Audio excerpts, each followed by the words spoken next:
సమయం దగ్గర పడుతూ ఉండటంతో ప్రధాన పార్టీలు పోటాపోటీగా లెక్కలు వేసుకుంటున్నాయి. గెలుపుపై ఎవరికి వారు ధీమా వ్యక్తం చేస్తున్నారు. ఒకవైపు అధికారులు కౌంటింగ్ ఏర్పాట్లలో ఉండగా అదే బిజీలో పార్టీల నేతలు కూడా ఉన్నారు.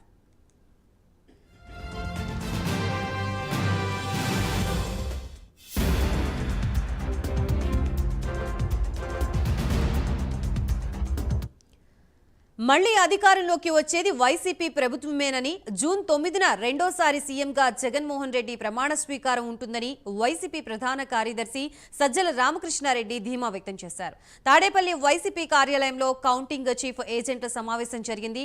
ఈ సమావేశంలో 175 నియోజకవర్గాల చీఫ్ పోలింగ్ ఏజెంట్లు హాజరయ్యారు. ఈ సమావేశంలో సజ్జల పాల్గొని కౌంటింగ్ ఏజెంట్లకు దిశానిర్దేశం చేశారు. ఎన్నికల కమిషన్ రూల్స్ ప్రకారం కౌంటింగ్ సమయంలో జాగ్రత్తగా వ్యవహరించాలని సజ్జల సూచించారు.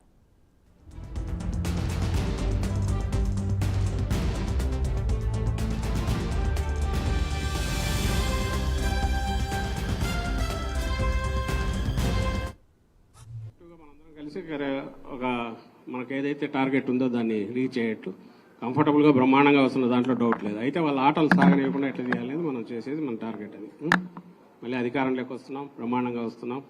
9న ప్రమాణ స్వీకారం ఉంటుంది, ఇందులో ఎలాంటి డౌట్ లేదు.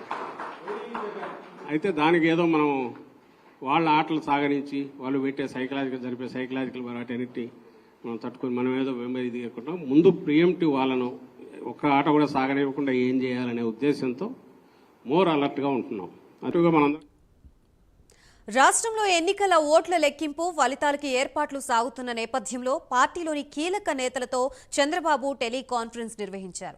ఇందులో ప్రధానంగా కౌంటింగ్ డే ప్లాన్ పై నేతలతో ఆయన చర్చించారు. ముఖ్యంగా పోస్టల్ బ్యాలెట్ ఓట్ల విషయంలో అధికార వైసీపీ మాటల యుద్ధం సాగిస్తున్న నేపథ్యంలో అప్రమత్తంగా ఉండాలని చంద్రబాబు నేతలు కార్యకర్తలకి సూచించారు. కౌంటింగ్ పై సీరియస్ గా దృష్టి పెట్టాలని నేతల్ని చంద్రబాబు కోరారు. ప్రతి నియోజకవర్గంలో అబ్జర్వర్లు ఉండాలని చంద్రబాబు అన్నారు.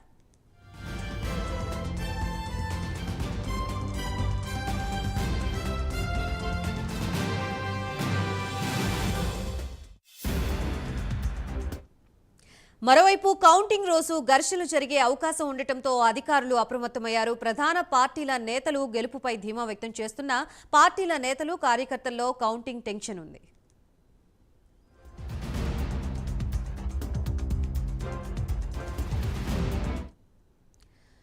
ఏపీలో